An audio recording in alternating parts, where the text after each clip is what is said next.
Olá, sou o Renato Eduardo e hoje nós estamos aí nesse vídeo de hoje de uma forma muito especial. Nós estamos aqui com nada mais nada menos o senhor Romildo Bolzan Júnior, presidente do Grêmio Futebol Porto Alegrense, que estará conosco conversando acerca de alguns princípios de liderança e de motivação. Muito bom dia, muito boa tarde, muito boa noite. Eu não sei que horas que eles estarão vendo esse vídeo, né? Mas é um prazer estar conosco aí nesse momento. Muito obrigado e prazer é todo meu. Então, o John Maxwell, sabe, ele diz que liderança é influência, nada mais e nada menos. E eu gostaria de saber, assim, falar um pouco para a nossa audiência aí, como foi o seu processo de desenvolvimento de liderança? Nós entendemos que tens uma liderança partidária, no Grêmio, enfim, na sociedade. Como aconteceu na sua vida isso? Bom, não é só um processo de influência, porque influência é a consequência do exercer alguma situação, exercer alguma coordenação de pessoas. Então esta é uma questão.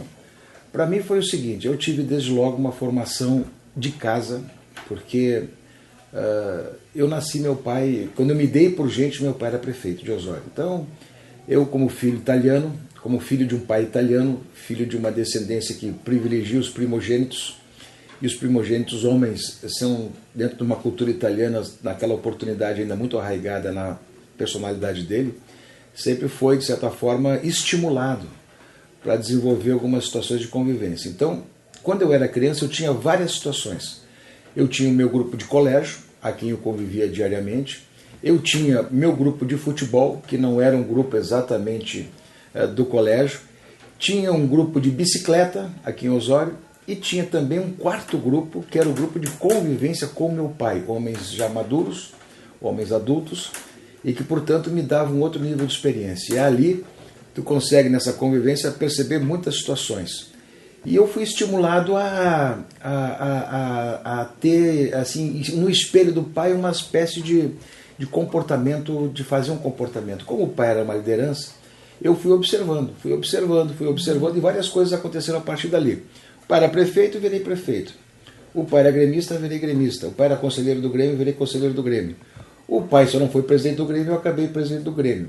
Mas esses ambientes de relacionamento, para mim, foram formados culturalmente desde criança.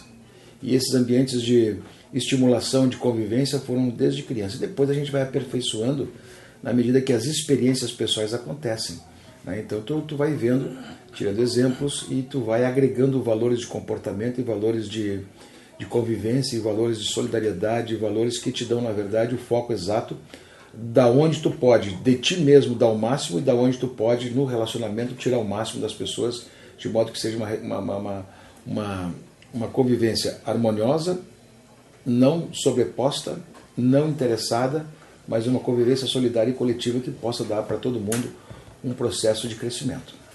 A gente tem visto temos falado que nós somos a média das 5 pessoas que mais nos influenciam. E um dos aspectos interessantes para você que quer crescer na sua carreira, na sua vida, na sua família, é você se juntar com pessoas que vão te levar para outros níveis, né? Que ninguém vai te levar para um lugar onde não foi ainda, na verdade. E o Romildo está falando aqui interessante demais.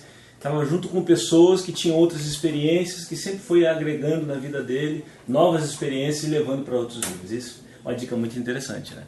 Uma outra pergunta que eu acho que é interessante para esse momento que nós estamos vivendo como Brasil, né, como presidente de um time, né, da expressão que é o Grêmio, o futebol é assim, né, é sempre muita crise. Ganhou, está muito bem, perdeu, sabe, fica essa lance de crise, esse assunto de crise muito em voga.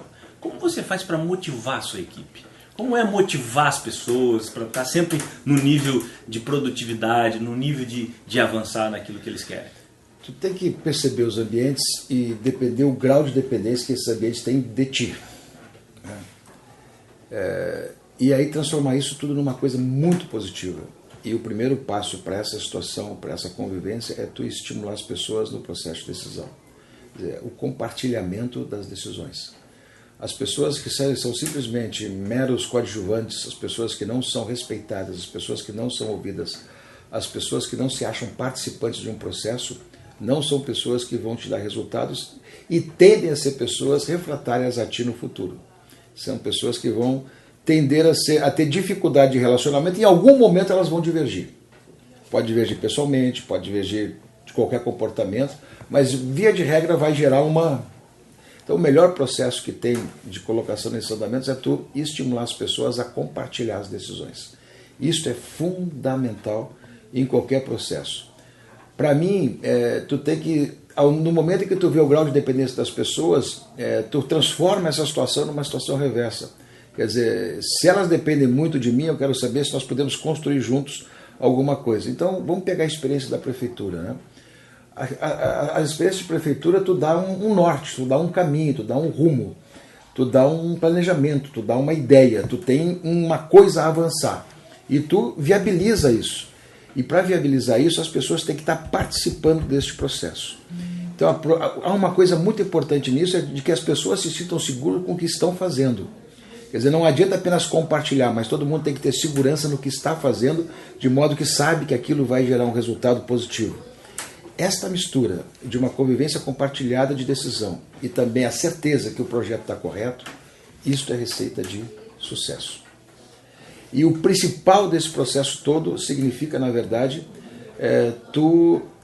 estabelecer um processo também de justificação pública, uma justificação das pessoas que estão te observando, seja no caso do Grêmio, a torcida inteira de 8 milhões de pessoas, seja no caso do município, o município inteiro, que tu justifique publicamente que o teu caminho tem lógica, que o teu caminho tem racionalidade, que o teu caminho é execuível, que o teu caminho me interessa, me contempla. Entendeu? E no momento que tu tem tudo isso, tu faz exatamente um conjunto de situações que não tem como fracassar. Ou seja, estimula as pessoas, faz as pessoas acreditar no projeto e justifica isso para uma população que, se não tem 100%, uma grande maioria vai entender o processo e todos eles vão aceitar os caminhos sendo tomados. Podem questionar aqui, ali, mas todos sabem os caminhos que vão chegar. E se os resultados vierem como foi dito, então tu fica num processo de plenitude das tuas ações e também do compartilhamento dessas decisões. Então, para mim, o processo é esse. Uau, uau! Tá aí uma aula, né? Para você que está aí nos assistindo, nossa audiência, que essas dicas sejam dicas realmente valiosas, né? Então, você estimular as pessoas, você compartilhar as ideias, você motivar a sua equipe para o avanço. Quer deixar alguma dica? Aí, como presidente de um clube que representa 8 milhões de pessoas, né? Está vivendo uma fase muito interessante aí esse ano, né?